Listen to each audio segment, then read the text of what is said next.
AD&E, this is Biography.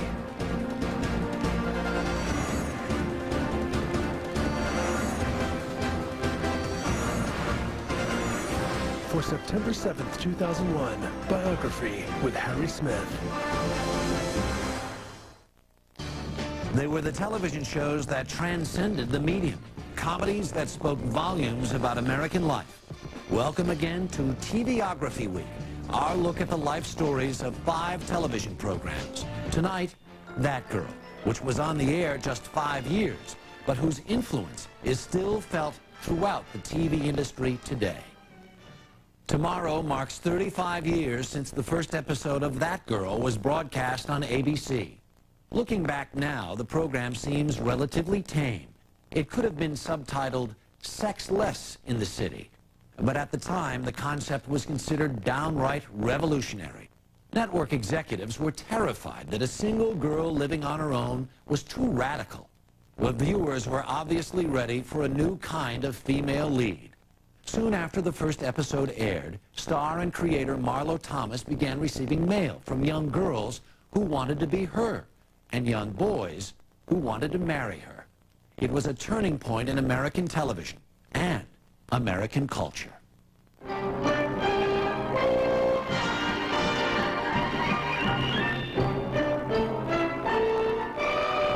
It was a landmark sitcom that captured the hearts and minds of its audience and changed the face of television. That Girl was the first show to feature a single woman determined to make it on her own. A young girl wanting a career. It had not been done before. It was the 60s, a time when women demanded that they be treated as equals. There was so much going on in the country at the time. That Girl really caught the wave. We didn't even know what to call it then. We didn't know about women's liberation. It was politicizing me. It turned me into a feminist. Before that, I was just a girl who had a dream. We were this instant success because every home in America had a That Girl in it. And the minute they saw That Girl, they saw themselves.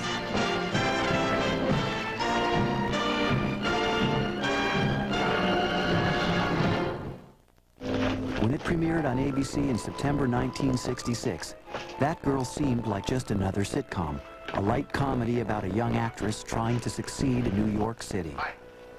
Oh, hi. Are you closed? Oh, no, not yet. But the show would prove to be a milestone in TV history, a breakthrough series with a lasting impact on its audience, on the networks, and on the people who created it. Oh, Donald, really? Behind it all was Marlo Thomas. She wasn't just the actress who played That Girl. Change the initial. I wrote this article about a girl who believed in women's liberation and freedom for women and independence. Now, you're certainly not that girl. Are you that girl? Marlo was the show's creator and inspiration. She really was that girl. Marlo was born into show business, the daughter of legendary entertainer Danny Thomas. An actor and comedian, Danny later became a powerful television producer. Besides starring in his own show, Make Room for Daddy, he produced hit series like The Dick Van Dyke Show, The Mod Squad, and The Andy Griffith Show. Danny didn't encourage his daughter Marlo to enter the family business.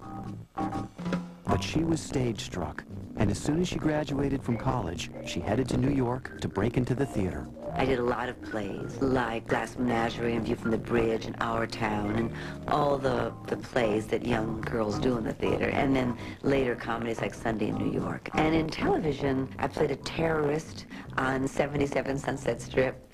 I played a Chinese war bride on Bonanza, but not really great parts. Finally, in 1964, a big break. Marlo landed the starring role in a sitcom pilot called Two's Company. She would play a young newlywed who gives up her modeling career to become a housewife. Mrs. Summers? You are Mrs. Summers, aren't you? How'd you know? You got your name off the mailbox. Lovely.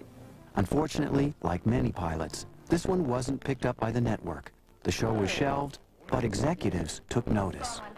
I got a call from Edgar Sherrick, who called me into his office. He was the head of ABC, and I'd never met him. I'd seen his picture in the paper, but I had never met him. And it was like a fantasy. He said to me, "Kid, you can be a TV star." And there was more good news. A sponsor was interested too. Bristol Myers, which owned Clairol, thought a show starring Marlo could help them sell hair products to young women. The sponsor, like Bristol Myers, who was a very big advertiser for the network, could say, you know, we like that girl. You know, we want her, that girl. You know, we're interested in her. The network sent Marlowe scripts to consider, but none of them seemed quite right. I called up Mr. Sherrick and I said, could I come and see you? And he said yes, and I went in and I said, you know, everything I'm reading is, it's either the wife of somebody or the secretary of somebody or the daughter of somebody, but it's never one where the girl is the somebody. Have you ever thought about doing a show that's about a girl who wants something, a girl who has a dream? And he said to me, would anybody be interested in that? And I said, I really would like you to read this book called The Feminine Mystique by Betty Friedan. And it really kind of show you what people are thinking, and that there's a whole new world for girls and women. The kind of show Marlowe had in mind would be different from anything that had come before. Most shows were really about fathers that had dreams and had lives, and then the children and the wives sort of put all of their aspirations and energy into his barrel. And I was saying, but there's other ways to look at this. So I asked him if we could try to do a show about a girl like me. To help her create it, Marlowe called on two writers she had gotten to know well. Bill Persky and Sam Denoff had worked for her father on The Dick Van Dyke Show. They were writing for The Van Dyke Show, and they had won an Emmy for their writing. And they were whimsical, you know, and they were real. They had heart. She came in and said, I want to do a show about this. And then we liked her, and we liked the whole idea as we got into it. Of course, no Hollywood project can officially begin without a meeting. Len Goldberg was a young executive at ABC. He still recalls that day well. Into the room, suite at the Beverly Hills Hotel, came Marlo Thomas. This gorgeous, whirling dervish, bursting with energy and excitement. She had brought with her Bill Persky and Sam Denoff, who were then the hottest writing team in television. And she said, they're going to write a show for me. The show's based on Marlowe's own experiences. She would play a young actress named Anne Marie, who moves to New York determined to break into show business. But the network had concerns about the series' basic premise. They said, you can't have a young woman on her own.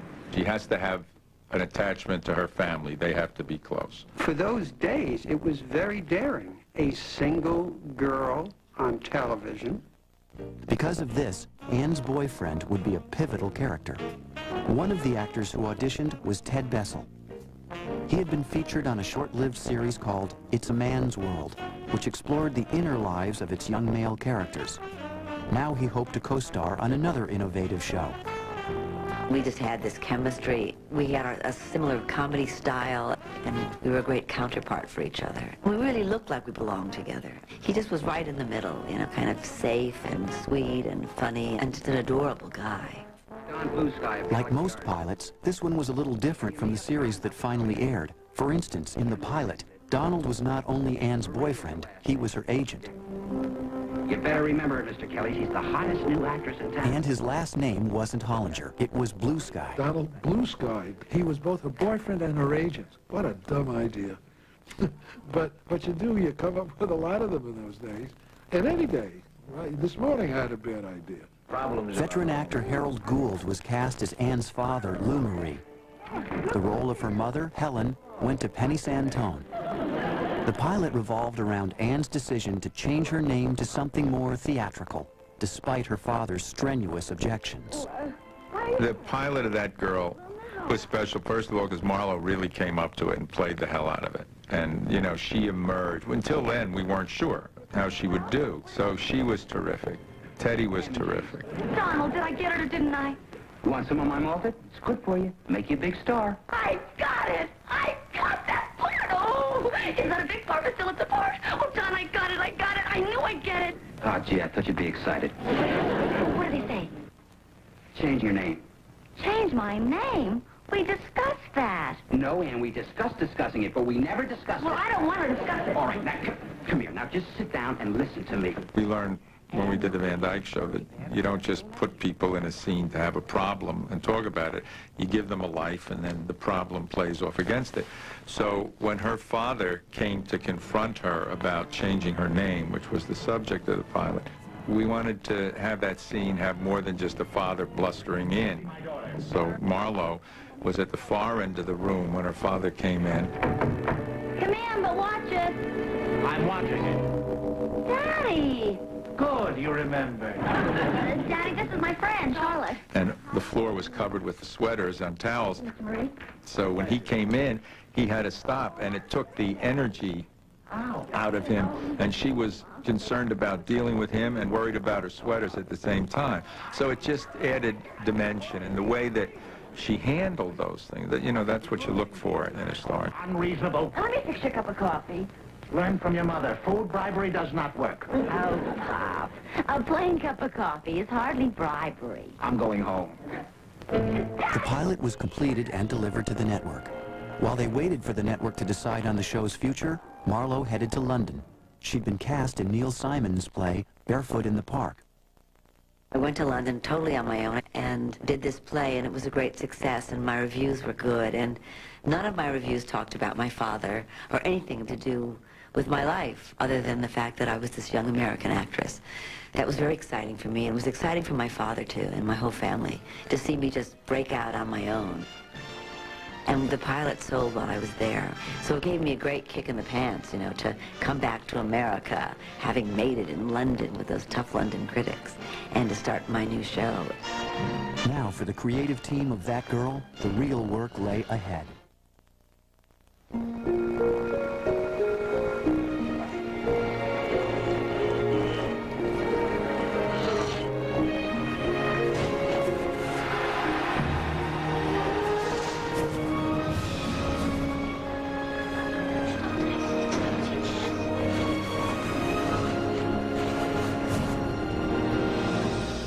Reinvented Camry. Trust us, you're gonna want one. What if you could return your dog back to a healthy weight?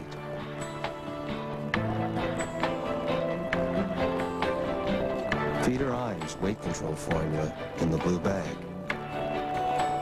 It allows her to gradually reduce weight by helping turn fat into energy, which could add years of splendid health to her life.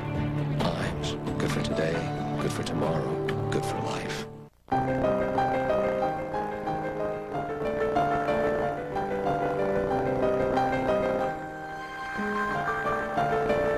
Between the travel and the tedium, training programs can cost real leaps in productivity. Go from training downtime to learning online, anytime, anywhere. Discover all that's possible on the internet. Cisco Systems, empowering the internet generation. See you in the morning, no doubt. If we survive the night. A senior moment? Or a mystery to die for? It isn't the first time it's happened. It's up to Inspector Barnaby to turn this red herring blue. Midsummer Murders. Tomorrow at 9, 8 Central, only on A&E. I've been thinking about you and me. Yeah? You keep a clean house. Your carpet looks great. And you're such a wonderful person. So will you loan me your Hoover steam vac? There's never been a better time to get your own Hoover steam vac. With Spin Scrub, the multiple brush system only from Hoover. It conforms to your carpet fibers to help bring your carpet back to life. The same technology in our powered hand tool. Call today and get the only deep cleaner with the new Max Extract moisture sensor. It helps extract the dirty water to the max, giving you a cleaner carpet in a fast drying time. So your life isn't on hold for a wet carpet. Call now for the carpet cleaner that outcleans all other leading brands. Hey, you forgot to give me the powered hand tool. I'll come back later. The new Hoover steam vac. At this price, it's definitely time for Hoover. Call today. You are watching TVography Week on Biography. ABC executives liked the pilot for That Girl, and they picked up the series. But they had some serious concerns about the cast. In fact, they wanted to change all the principal actors except for Marlo herself. We made some mistakes in the pilot, as pilots should, you know. Anne's relationship with her parents would be central to the show, so naturally these characters came under special scrutiny. Network executives voiced their concern about Harold Gould in code. They felt that he was too New York, which, as we know, means you're too Jewish, which is ridiculous. There was this gun-shy thing about if you make it too Jewish, no one in Chicago, no one in Indiana will watch it. Oh, Daddy, wait! And so in desperation to please all of these cooks, Sam and Bill went out and found 2 new actors to play the parents, someone who could be seen as a little more white bread and less ethnic, for God's sake. The last thing you want to have on television in 1966 is ethnic parents. And they ended up casting Rosemary DeCamp and Lou Parker, who were much more white bread, and yet they happened upon a real goldmine when they found this Lou Parker, because he was a father who really supported his daughter in anything she wanted to do, except whatever she wanted to do. Daddy, if you'll just listen. I don't need an explanation from Anne. Either I trust my daughter or I don't. I happen to trust my daughter. Thank you, Daddy. Well, I'm glad to hear you say that, sir. Don't be so glad. You, I don't trust. From you, I want an explanation. Ted Bessel came under fire from the network, too. We had written a character for Teddy where he played her agent and her boyfriend. In the testing, the audience didn't like him, and the network insisted that we get rid of him. I think it really was the fact that the audience didn't like the fact that this guy was making money off this girl and was her sweetheart. We said, you know, you can misinterpret the testing. You think they don't like him. What they don't like is that we created a schizophrenic character. Let's just keep him as the boyfriend and get another agent. We told that to the guy at ABC, and he said, you know, you guys are right. Saved Ted a job, a guy of a good 5-year job, and it made the show better. With the casting wrinkles finally ironed out, executive producers Bill Persky and Sam Denoff hired Jerry Davis to be their series producer. The show premiered on September 8, 1966, introducing that girl to television and Anne-Marie to Donald Hollinger. The first season is always the hardest. The first season of any show and the first season of that girl, because you're finding your way. But those 2 guys. Those weren't guys, those were actors. What? Yes, we were shooting a commercial when who comes charging into the scene like... Captain Dum-Dum. Don't say it. At the end of the show, Marlowe made a personal appeal to her viewers. Don't ever try to find me. Hi, I'm Marlo Thomas. I hope you liked our first show. Well, actually, it wasn't our first show. It was our preview show.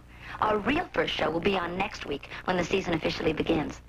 Tonight you saw how that girl met her boyfriend. And in next week's show, you'll meet Anne-Marie's parents in the episode that shows what happens when she leaves home and goes to live in New York.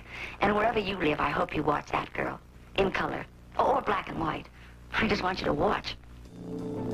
From the first episode, the critics applauded the show, and they loved Marlowe.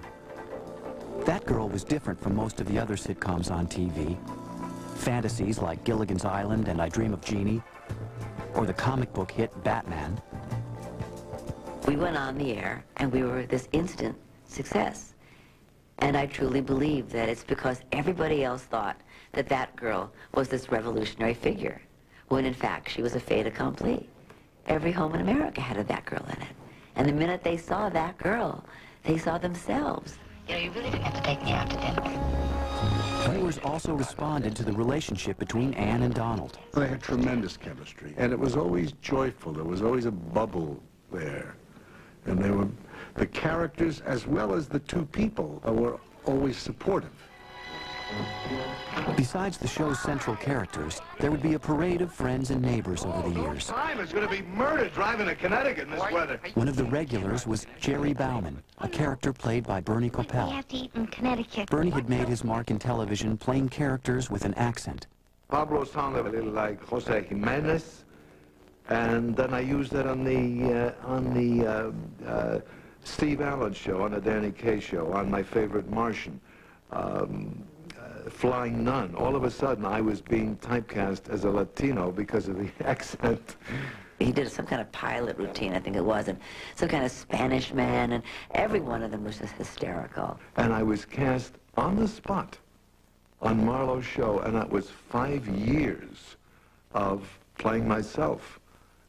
Jerry and Ruthie were the counterparts to Donald and Anne-Marie. The justice of the peace. You're getting married! This was the counterpoint of the married couple and the unmarried couple, and how does that play out? That girl had a talented cast, but Marlowe would be largely responsible for the show's success, not only on camera, but behind the scenes as well. Nobody would commit to 5 years. Bill and Sam were the executive producers, and they had created the show. But they weren't sure they wanted to stay with it for 5 years. And the producer, Jerry Davis, he knew he didn't want to work that hard for 5 years. So there really wasn't anybody that was going to stay with the show, and you can't have a show go on the air unless somebody commits to be the guardian of it. So I said, okay, that'll be me. I'll run the show. It'll be my company. So Marlowe created Daisy Productions to produce the series, and she put up her own salary in case the show went over budget. That was risky to do, but the other thing that made it not so risky is that in those days you got 22 guaranteed reruns in the summer. So the 22 guaranteed reruns would pay back the deficit. So the worst that would happen is I would make, not very much money, but at least I'd own it. And I knew that at the end, if I ran 5 years, if I owned it, I'd own something. Having grown up in television, Marlowe came by her expertise quite naturally.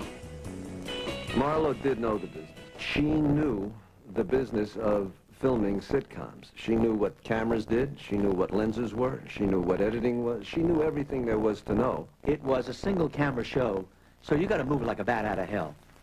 I mean, if you come in unprepared, you're not going to last the day, because she'll find you out in a second. She was prepared, she knew her stuff, and expected everybody else to know theirs. As a woman in charge of a network show, Marlowe was in a unique position. But for a young actress with limited experience, it could be a little daunting. There weren't any women at the network. When I had those meetings at the network, there were all men in the room. When we had our meetings on That Girl the first year, there were no women in the room. But there weren't many women in film in those days. Electricians and gaffers, people were all men. It was a man's world, man's business. It was very lonely, because I was the only person who was an authority on being a girl. And I would say, well, the girl wouldn't say that to her father. Or if she really liked a guy, she really wouldn't do that. And even though it's funny, it's really not true. It's not right. So there was a lot of negotiating about what a girl would do, and as opposed to, well, it's funny. But it wouldn't be real. Well, I would never do that. I don't think any girl would do that. So there was kind of a struggle to really get to the point where we knew who that girl was and what she would or wouldn't do. You saw the show? Of course I saw the show. I've never worn a pair of smoke glasses in my life. And Bridge Club happened to meet at our house last night. You know what that means? Some of the finest minds in Brewster also happened to see the show. I used to say, well, if I have a fight with my father, I would always say, well, at the end of it, she'd kiss her father, or she'll want to make up to him. She won't, if she wins the argument, she's not going to want her father to feel bad. And I said, no, that's sappy, Marlowe. You don't want to do that. That's so sappy. And Billy would kind of more be on my side, because Billy had a daughter and he had a sister, and he'd seen, more how girls operate. Sam Denoff and I were poles apart in all of these things. I was this softy lover of women's rights and all. And though Sam didn't want to repress anybody, he had a much more classic male-oriented attitude. She gave me a sweatshirt called Captain Warmth, meaning to be very ironic, that she thought all I was looking for were jokes, which is not true.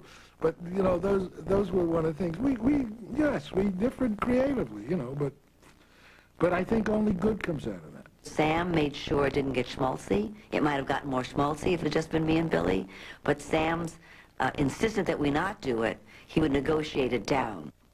You're going to turn them down? I am. I don't want to be responsible for your having to go around the rest of your life wearing smoke glasses. The show was a team effort, but there was one boss. She was in charge. And when there was conflict, she was very open to suggestions and everything. But if she had an opinion about something, she would listen, and then she made the decision, which was right. You don't get there without being tough, but it's how tough and how do you show it and how do you do it. And I once referred to Marlowe as the velvet steamroller, If she rolled over you, she'd kill you, but you wouldn't have any marks on you afterwards. It was a strange time for a woman like me, a young woman. I was really on my own. Carol Burnett had her husband, Joe Hamilton. He was the producer. And Lucille Ball had Desi as her partner. And Elizabeth Montgomery had her husband, Bill Asher, as her producer-director. And Mary Tyler Moore had her husband as her producer. So I was really on my own. I mean, it's amazing I'm alive. All the hard work paid off. The show was drawing viewers, and Marlo was becoming a star. And then the best news of all, That Girl was renewed for another season. When the announcement comes that you've been renewed, it's a source of great joy and also a feeling of a great challenge, because now we have to be better than we were the first year. This is the way we wash our face. Because you care about clean as much as your cat does. Now there's new Scoop Away Clean cat litter. It helps keep your home smelling clean, looking clean, and feeling clean. New Scoop Away Clean, the clean way to live with your cat. He looks hungry.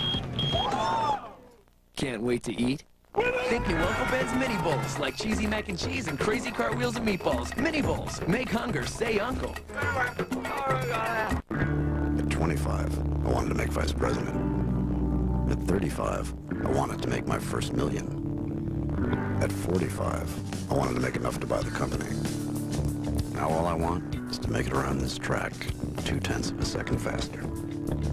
At Lincoln Financial Group, we provide clear, understandable, customized solutions to help you manage, protect, and enjoy the work of a lifetime. Lincoln Financial Group. Clear solutions in a complex world. On the next Biography special, he was an accountant who created monologues as a diversion. They were people in situations. And owes his stardom to a comic who stole his material. If they're going to steal it, you're better off doing it yourself. From his button-down mind to the comedy genius behind 2 hit series. He just makes it look so easy. To a secret the audience never knew. Bob was not comfortable doing love scenes. Bob Newhart, the last sane man. A 2-hour Biography special. Sunday at 8, 7 Central on A&E.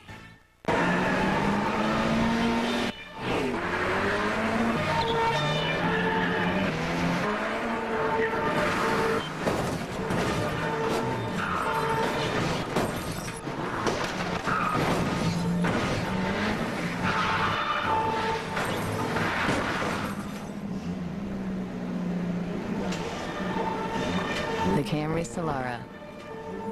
Yeah, it's that nice.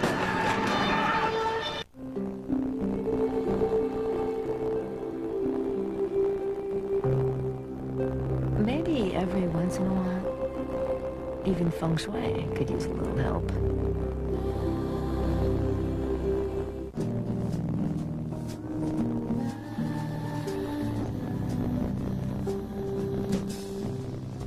Go ahead.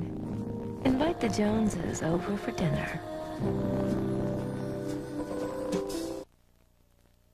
A&E's look at That Girl continues on Biography. That Girl's second season began with the search for a new producer. Jerry Davis had been overwhelmed by the demands of the series. He was a very talented guy, and he didn't realize it was going to be this much work. He went off to do something else. Jerry's replacement was sitcom veteran Danny Arnold. Danny had cut his teeth on The Real McCoys, and he had worked on Bewitched. Marlo was impressed by his talent, his perfectionism, and his work ethic. Danny Arnold was the dream. I mean, he was not only brilliant, but he's the only person I've ever met that works harder than I do. He would rewrite. He's been dead now 3 years. He's still rewriting stuff that he did. He brilliantly brought with him a female story editor, Ruth Brooks Flippin, and that just made it so much easier, because then I had a real ally who would say, she's right. That's what a girl would do. You know, yeah, we need that in there. We need that element in there. So that really helped. I was no longer alone, and I just loved it.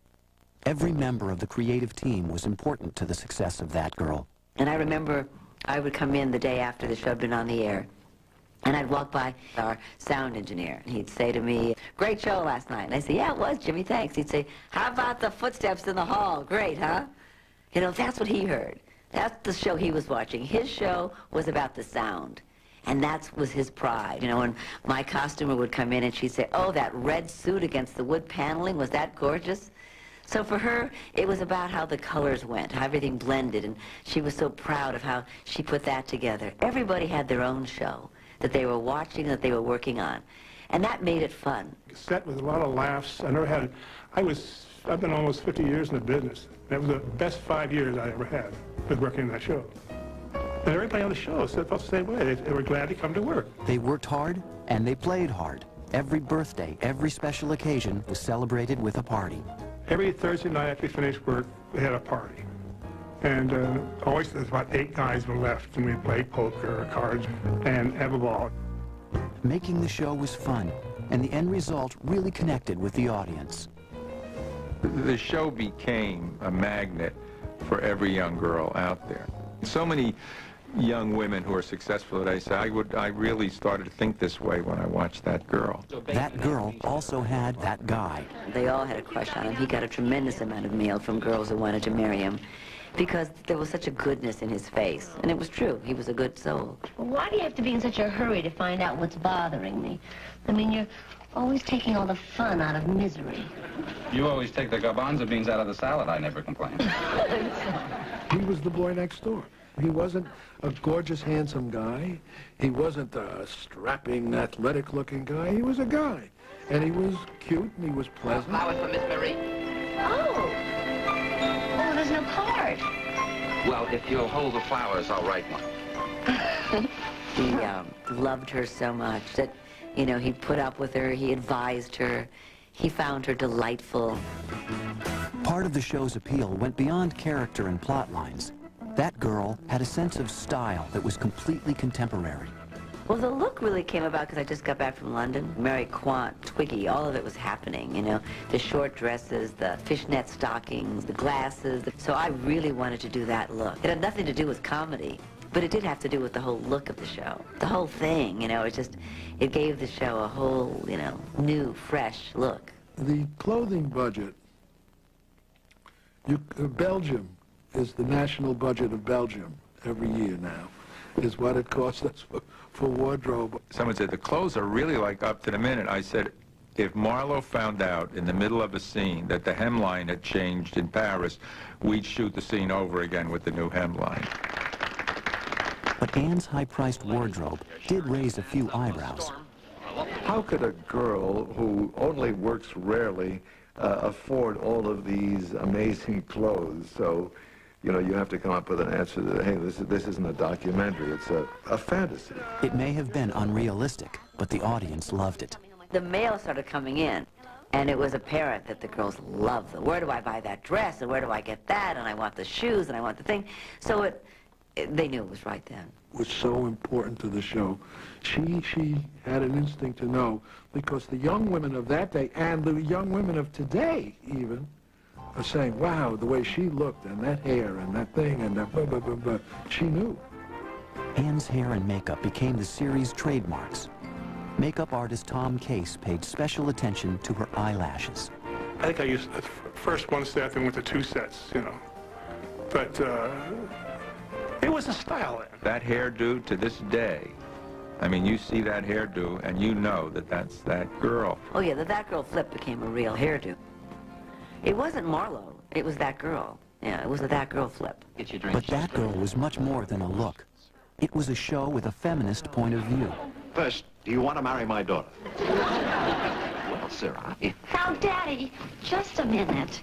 Before you go any further, I don't want to get married just yet. I have my career to think about. Anne was more interested in success than settling down. In the 1960s, that was a radical idea. It was the first show that spoke to something in young women across America. It said, this is okay. This is all right. You don't have to move from your father's house to your husband's house. I think when you start to get the response from your audience of girls, young girls writing in saying, boy, I know what I want to do, and I didn't even know it was possible, and boy, I want to move to New York, and I want my own apartment. So you start to see that you've opened a door for a lot of people. But for millions of American women, the doors weren't opening fast enough. Feminists were becoming more militant. They demanded equality in the workplace and a new attitude in society. No longer willing to be second-class citizens, women were ready to be liberated. We didn't even know what to call it then. We didn't know about women's liberation or the women's movement or any of those things. We're getting thousands of letters from young girls who weren't just saying, send me a picture, but were saying, you know, what do you think, and I want to be this, and what do you think about that? And one girl wrote in and said, I'm pregnant, and I don't know where to go. And I thought, my God, well, what does she do? It was politicizing me, really. I mean, it turned me into a feminist. During 5 seasons on the air, both Marlo Thomas and Anne-Marie were growing up, maturing into liberated women, just like many of their viewers. Because tonight I'm taking you to my women's liberation meeting. Impossible. I am going to the hockey game. You can still... That Girl was a consciousness-raising experience for its star. But for ABC executives, the show and Marlo were like any other network properties, commodities to be merchandised. The merchandising department thought they had found a gold mine. Here was this young, beautiful woman, and of course, the tie-ins could be unbelievable. Marlo went along, but only up to a point. She insisted the merchandising be kept to a minimum.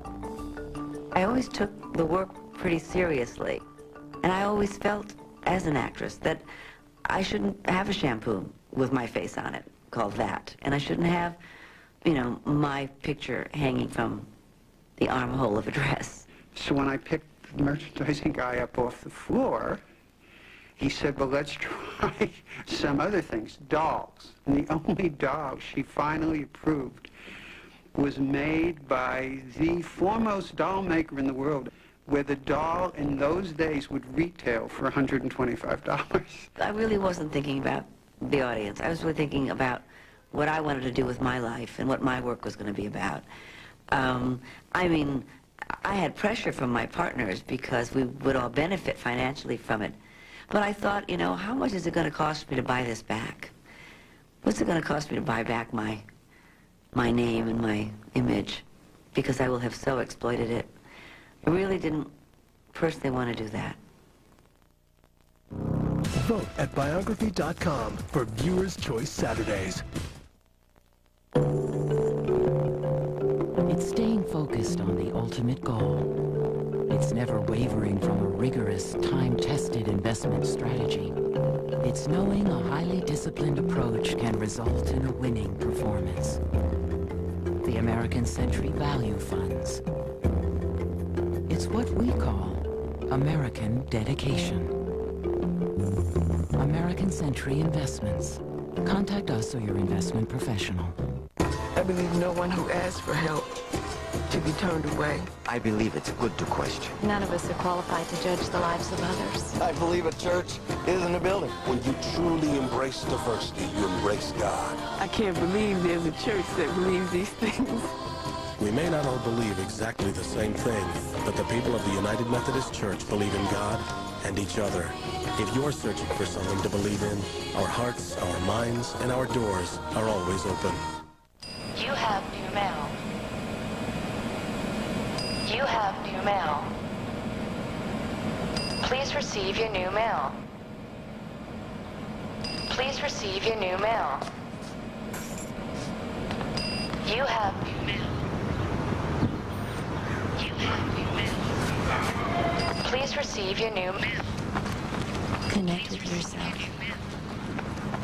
Achieve New Balance.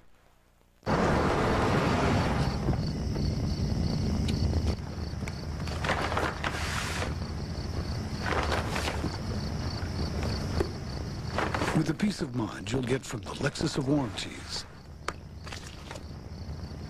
Owning a certified pre-owned Lexus feels just like owning a new Lexus. Honey?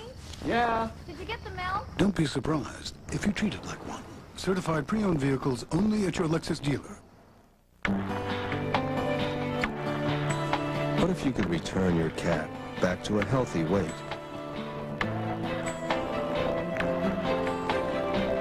Feed her Ives weight control formula in the blue bag.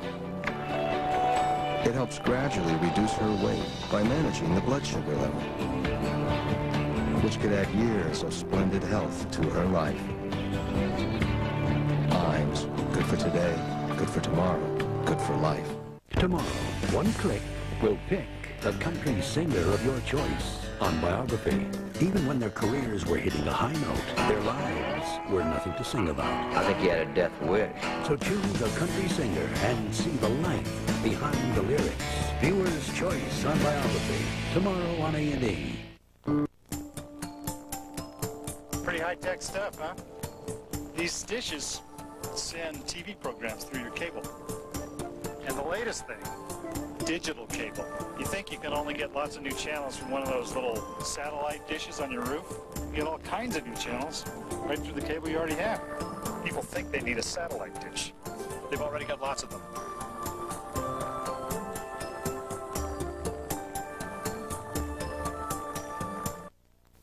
Nothing is more precious to parents than the safe birth of their child. Here at the far western suburbs' first level 3 nursery, every new life receives the best care possible. With round-the-clock neonatal specialists ready for anything from high-risk pregnancies to premature births. And our highly skilled nurses help new moms with the basics too. Every day we're redefining life's possibilities, even for our littlest patients. You are watching TVography Week on Biography. Through 5 seasons on the air, Anne-Marie never gave up her dreams of stardom. Every episode of That Girl brought new career moves and new frustrations. Patty Chayefsky once said that there's only one story in the world, and that's somebody wants something and somebody doesn't want them to have it.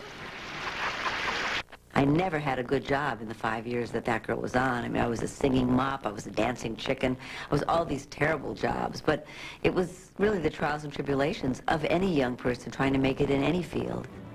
5 years of auditions and bit parts could wear a bit thin, but Marlo Thomas pulled it off and made it seem funny.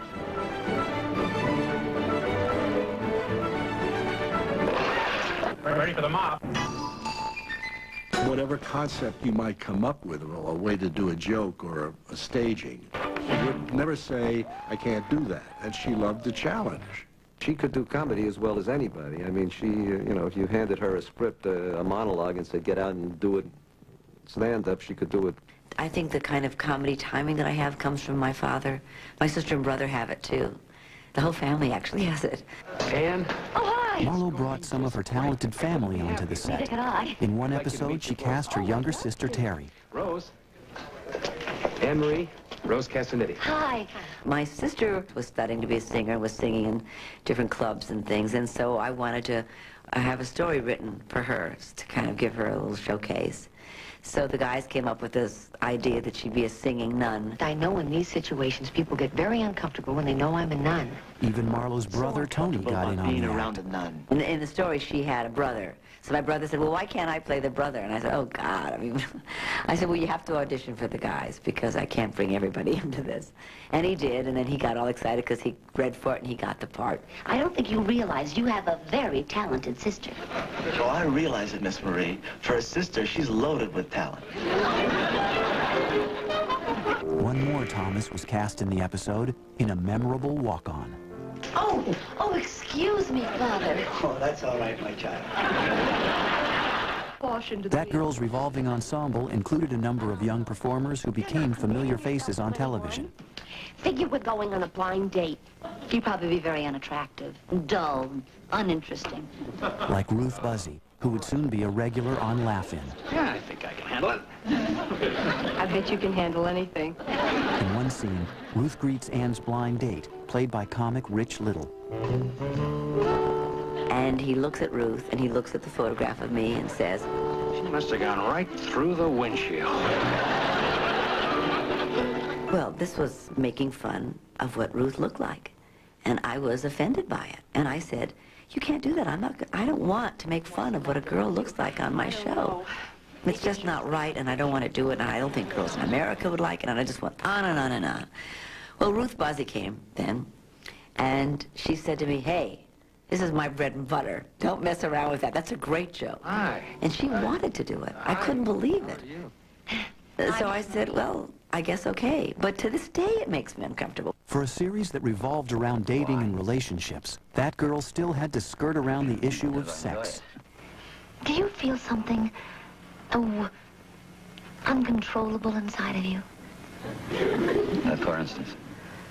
Well, something along the lines of, say, animal passion.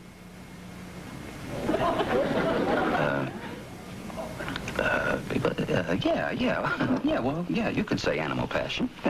Tempered with respect, of course. Oh, can you do that? It's so interesting the way they portray sex on television now and the way we did. I mean, well, we didn't. There was no sex on that show. It was, you know, you always saw Donald leave the apartment. If that went on, it went on in their time when they weren't on the air together. You know what I mean? It was Don and Ann had sex or didn't, but it didn't play into what the stories were because they were about larger subject matter. But some episodes were all about sex and how to avoid it. They had gotten trapped in a snowstorm at a country inn, and they had to share the same room. I mean, this is no different than just sitting around my apartment. Oh, yes, it is. Yes, it is. We're in a hotel in strange pajamas, and when I say goodnight, I'm going to stay right here. That's the difference. That's also why you're a little nervous. It was the 60s. It was people really talking about, you know, not wearing a bra, free love, all of these things were happening. And, you know, Donald and Ann weren't having sex. Look, I got an idea that might make you relax a little more. What? We'll have an all-night gin rummy game, okay? Oh, that's a great idea. All right? Yeah. I'll go get some cards. They've been going together 5 years. They're in love. And this is kissing goodnight at the door and going home. It's crazy. So either they sleep over, they live together, or they get married. Something had to give. That girl had reached a turning point. When I started, I was a girl. I was, you know, in my early 20s. By the time we ended, I was in my late 20s. So it was like, maybe this is time. You know, I can't really do I can't really go, oh, Donald anymore. It's time to either change the show or stop the show. What's one of the reasons a relationship lasts? Discover a new world of intimacy with KY Liquid Lubricant. Smoother thanks to its hydro-liquid formula. He says I have a very agile mind. KY Liquid, the #1 doctor-recommended brand. Is your long-distance bill more than $25? Get Sprint 500 anytime. 500 state-to-state minutes to use any day, anytime for $25 a month. It's the smarter way to cut your monthly bill. Sign up now. Call 1-800-PIN-DROP. The rules for making money have changed. Pinstripes, wingtips, that's not how it works anymore. Anybody can be the next big wheel, as long as they put their money in a better place. Welcome to the new Old Boys Club. Less old, less boys. Morgan Stanley, move your money, get well connected. What would happen if an SUV were raised by a family of sports cars? Zoom, zoom. Zoom, zoom, zoom. Zoom, zoom, zoom. Yeah, zoom, zoom, zoom, zoom. Zoom, zoom, zoom. Yeah, yeah, yeah. Zoom, zoom, zoom. The 200 horsepower Mazda Tribute. The SUV with the soul of a sports car. While Johnny Kim was getting ready for the first customers of the day, someone else was looking at larger space for his growing business. At 3 o'clock, while the Curtis family was watching their daughter's soccer game, someone else was walking a prospective tenant through one of their apartment buildings. And while Carmen Delabar was preparing for a fashion show, someone else met with an appraiser about her investment property. You've got a life. We let you live it. We're realtors. Real estate is our life. Now you can subscribe to Biography magazine for almost 50% off the newsstand price. 12 issues for only $19.97. Call 1-800-901-2233 to order Biography magazine. A&E's look at that girl continues on Biography. By 1970, That Girl had been on the air for 4 seasons. It was still riding high in the ratings, and its creative team had received numerous awards. But Marlo Thomas began to wonder where she was heading professionally. Positive, I may. Over the years, she'd had offers to do movies and plays, but the demands of a successful sitcom left little time for moonlighting. There came a time when they were going to do Barefoot in the Park as a movie. Robert Redford was going to star, and he wanted Marlo to star in the movie. Unfortunately, we were shooting right during production, and we would have had to shut down That Girl. And her importance to the network was so great that, of course, that was unthinkable. After production wrapped in late 1968, Marlo did make a film, an independent feature called Jenny with Alan Alda. It dealt with topical issues. She played a pregnant woman who marries a filmmaker so he can avoid the draft. Jenny marked a turning point for Marlo. She was ready to move on, but the network had other ideas. Well, ABC wanted us to do it for another 3 years and have us get married. Everybody wanted to have a wedding, especially Clairol. But I really didn't. I just felt I couldn't do it. If the show was going to be different in terms of the way it treated a young woman, she didn't have to get married to mean that it all turned out okay. Marlo made her decision. There would be no wedding, and That Girl's 5th season would be its last. I think it had just run its course. I think she had told all the stories she wanted to tell. This was Marlo again, having the wisdom and the courage to say, I'd like to go out on top. And so, at the end of its 5th season, That Girl became part of television history, and the cast and crew went their separate ways. Oh yeah, you're always sad, but you know, you have your party and you all get together and you remember all the stuff and you see people over the years and you shared something that no one ever can take away, and everyone went on and did something else. After playing Anne-Marie's mother on That Girl, Rosemary DeCamp moved on to play a whole string of maternal roles, from the grandmother on The Partridge Family to the mother superior of a convent on the soap opera Days of Our Lives. Lou Parker would return to the theater, joining Phil Silvers in a revival of A Funny Thing Happened on the Way to the Forum. During a performance in October 1972, Lou collapsed on stage. When he was very ill in the hospital, I spent a lot of time with him, and he asked me to do the eulogy at his funeral because I was the daughter he wished he'd had. We were very, very close. I loved him. Bernie Capel would be cast as the ship's doctor on The Love Boat, one of the most popular sitcoms of the 80s. But for Bernie, his work on That Girl had marked a personal breakthrough. It was a precursor for me for Love Boat, connecting with myself and not having to put on a mustache and an accent. And I will always be grateful to Marlo for supporting me in that, for allowing this to happen, for being responsive to me as an actor, as a human being. Ted Bessel would also star in more sitcoms, including a season as Mary Richards' boyfriend on The Mary Tyler Moore Show. And Ted would enjoy a second career as a director. He directed a few episodes of That Girl and continued to work behind the cameras, winning an Emmy in 1989 for his work on The Tracy Ullman Show. But Ted's career ended abruptly and tragically when he died in 1996. As for Marlo Thomas, she moved on from That Girl to new dramatic possibilities, roles that Anne-Marie could only dream of. After That Girl, the first thing I did was a special called Acts of Love and Other Comedies, where I played 5 different women. And they were wonderful. It was written by Renee Taylor and Joe Bologna, won an Emmy. It was just great.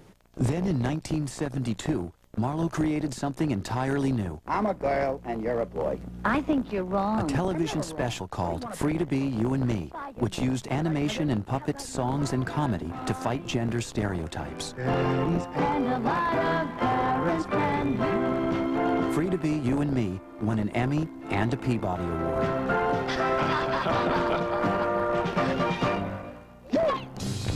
Marlo would continue to work on Broadway, in film, and on television, winning an Emmy for Best Dramatic Actress in 1986 for her role in Nobody's Child. Television certainly changed in the years after That Girl, and that show had a lot to do with it. Never again would actresses be limited to playing wives and mothers. Mary Tyler Moore said that without That Girl, there probably wouldn't have been a Mary Tyler Moore show, because it was kind of like the hand grenade into the bunker that blew everything open. And it really did start with not only That Girl, but it started with Marlo, who was very determined.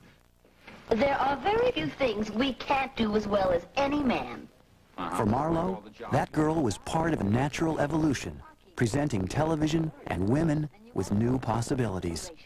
Honey, I can do both. People have said to me, well, if you did That Girl today, you know, what would you have done? I said, well, I would have done Kate and Ellie, then I would have done Cagney and Lacey, and then I would have done Murphy Brown, because that's how it all progressed. I mean, we're all part of the same chain. We're links in the same chain, really. And we all benefited. You know, everybody benefited from each person chipping a little bit more of the wall down. I always felt that sitcoms are our mythology. The American mythology is in our situation comedies. Our gods and goddesses and all of our fantasies, and so it's our myths. That girl is Aphrodite and Diana, and you know, she's, and there's a little bit of Thor in her as well.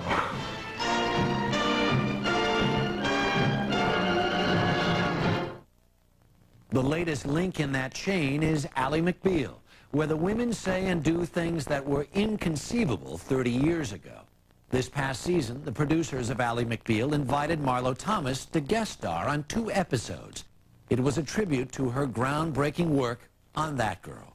For her next role, Marlo Thomas will look like she has never looked before, completely bald. In an upcoming television movie called 2 Against Time, she plays a woman suffering from a life-threatening illness. Tomorrow on Biography, Viewer's Choice. You pick 'em and we play 'em. Find out which biographies you want to see most out of our stable of stories about America's country singers. That's Viewer's Choice, Saturday. For Biography, I'm Harry Smith. Good night. From A&E, this is Biography.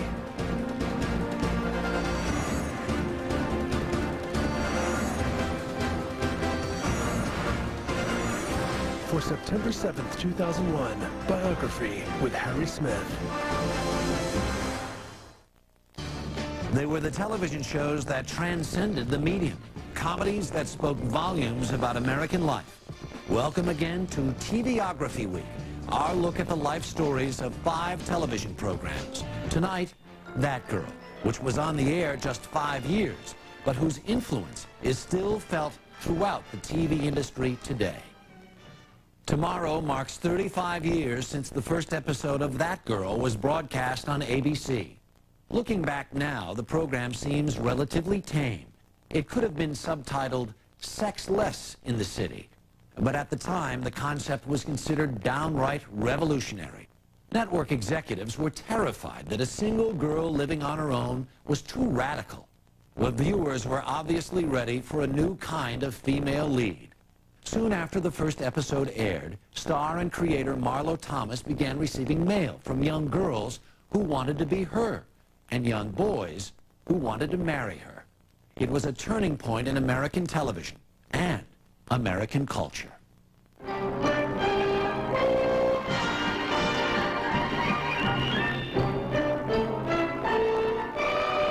It was a landmark sitcom that captured the hearts and minds of its audience and changed the face of television. That Girl was the first show to feature a single woman determined to make it on her own. A young girl wanting a career. It had not been done before. It was the 60s. Girl on television. Because of this, Ann's boyfriend would be a pivotal character. One of the actors who auditioned was Ted Bessel. He had been featured on a short-lived series called It's a Man's World, which explored the inner lives of its young male characters. Now he hoped to co-star on another innovative show.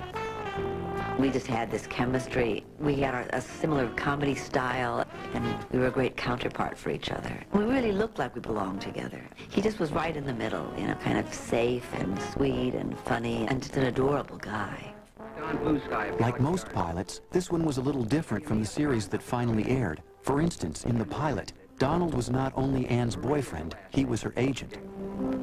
You better remember, Mr. Kelly, she's the hottest new actress in town. And his last name wasn't Hollinger. It was Blue Sky. Donald Blue Sky. He was both her boyfriend and her agent. What a dumb idea. But what you do, you come up with a lot of them in those days. And any day. Right? This morning I had a bad idea. Veteran actor Harold Gould was cast as Ann's father, Lou Marie. The role of her mother, Helen, went to Penny Santone. The pilot revolved around Ann's decision to change her name to something more theatrical, despite her father's strenuous objections. The pilot of that girl was special, first of all, because Marlo really came up to it and played the hell out of it. And, you know, she emerged. Until then, we weren't sure how she would do. So she was terrific. Teddy was terrific. Donald, did I get it or didn't I? You want some of my malted? It's good for you. Make you a big star. I got it! I got that part! Oh! Is that a big part or still it's a part? Oh, Don, I got it! I got it! I knew I'd get it! Oh, gee, I thought you'd be excited. What did he say? Change your name. Change my name? We discussed that. No, Ann, we discussed it. I did a lot of plays, like Glass Menagerie and View from the Bridge and Our Town, and all the plays that young girls do in the theater, and then later comedies like Sunday in New York. And in television, I played a terrorist on 77 Sunset Strip. I played a Chinese war bride on Bonanza, but not really great parts. Finally, in 1964, a big break. Marlo landed the starring role in a sitcom pilot called Two's Company. She would play a young newlywed who gives up her modeling career to become a housewife. Mrs. Summers? You are Mrs. Summers, aren't you? How'd you know? You got your name off the mailbox. Lovely. Unfortunately, like many pilots, this one wasn't picked up by the network. The show was shelved, but executives took notice. I got a call from Edgar Sherrick, who called me into his office. He was the head of ABC, and I'd never met him. I'd seen his picture in the paper, but I had never met him. And it was like a fantasy. He said to me, "Kid, you can be a TV star." And there was more good news. A sponsor was interested too. Bristol Myers, which owned Clairol, thought a show starring Marlo could help them sell hair products to young women. The sponsor like Bristol Myers, who was a very big advertiser for the network, could say, you know, we like that girl. You know, we want her, that girl. You know, we're interested in her. The network sent Marlo's scripts to consider, but none of them seemed quite right. I called up Mr. Sherrick and I said, could I come and see you? And he said yes, and I went in and I said, you know, everything I'm reading is, it's either the wife of somebody or the secretary of somebody or the daughter of somebody, but it's never one where the girl is the somebody. Have you ever thought about doing a show that's about a girl who wants something, a girl who has a dream? And he said to me, would anybody be interested in that? And I said, I really would like you to read this book called The Feminine Mystique by Betty Friedan. And it really kind of show you what people are thinking, and that there's a whole new world for girls and women. The kind of show Marlo had in mind would be different from anything that had come before. Most shows were really about fathers that had dreams and had lives, and then the children and the wives sort of put all of their aspirations and energy into his barrel. And I was saying, but there's other ways to look at this. So I asked him if we could try to do a show about a girl like me. To help her create it, Marlo called on two writers she had gotten to know well. Bill Persky and Sam Denoff had worked for her father on The Dick Van Dyke Show. They were writing for the Van Dyke Show, and they had won an Emmy for their writing. And they were whimsical, you know, and they were real. They had heart. She came in and said, I want to do a show about this. And then we liked her, and we liked the whole idea as we got into it. Of course, no Hollywood project can officially begin without a meeting. Len Goldberg was a young executive at ABC. He still recalls that day well. Into the room, suite at the Beverly Hills Hotel, came Marlo Thomas. This gorgeous, whirling dervish, bursting with energy and excitement. She had brought with her Bill Persky and Sam Denoff, who were then the hottest writing team in television. And she said, they're going to write a show for me. The show is based on Marlo's own experiences. She would play a young actress named Anne Marie, who moves to New York determined to break into show business. But the network had concerns about the series' basic premise. They said, you can't have a young woman on her own. She has to have an attachment to her family. They have to be close. For those days, it was very daring. A single girl. A time when women demanded that they be treated as equals. There was so much going on in the country at the time. That girl really caught the wave. We didn't even know what to call it then. We didn't know about women's liberation. It was politicizing me. It turned me into a feminist. Before that, I was just a girl who had a dream. We were this instant success because every home in America had a that girl in it. And the minute they saw that girl, they saw themselves.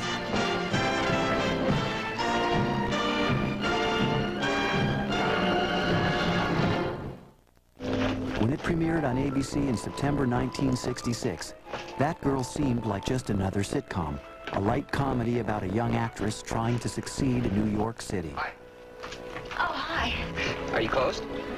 Oh, no, not yet. But the show would prove to be a milestone in TV history, a breakthrough series with a lasting impact on its audience, on the networks, and on the people who created it. Oh, Donald, really? Behind it all was Marlo Thomas.